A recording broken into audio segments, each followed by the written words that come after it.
Professor Brinton here with episode 6 of the Note Card Review. Our topic is gene expression.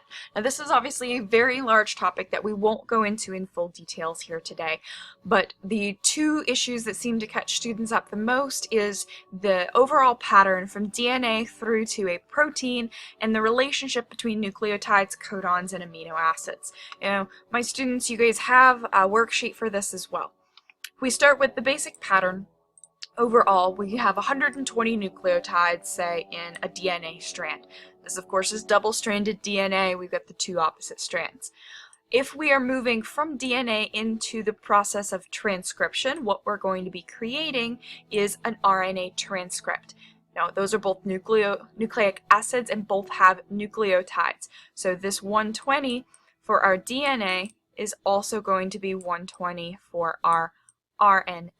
And this, we're ignoring the issue of the promoter or anything like that at the moment. What's actually doing this part of the process is the RNA polymerase, and since it is creating an RNA transcript, the bonds that are being formed are phosphodiester bonds. That, of course, is single-stranded RNA. Moving forward from there, we're looking at reading an RNA transcript, and to do that, we need to deal with the issue of codons. Now, then we're no longer working as an RNA polymerase, we're working as a ribosome. So what that ribosome is going to do is read in triplets in codons.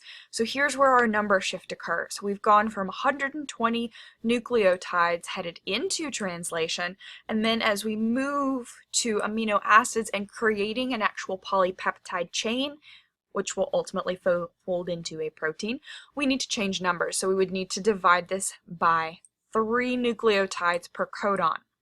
And so where this transition happens is here in translation. That divides it out to 40 total codons for this particular chunk of DNA that is going through the process of gene expression. What's doing this, of course, is the ribosome, and since we are creating a polypeptide chain, it's creating a peptide bond. If you want to go into even more detail and look at sense versus non-sense codons, you're dealing with whether or not a particular trio of nucleotides actually codes for an amino acid or not. So non-sense codons, stop codons, would not actually result in amino acids. Sense codons, including the start codon AUG, are all going to result in the creation of amino acids during the translation process. So if you are including this part of the information, you're also going to have to decrease the number based on how many stop codons you have. So when we dealt with ORFs, open reading frames, we're always going to have a start codon at the beginning, a stop codon at the end, so that was removing one stop codon.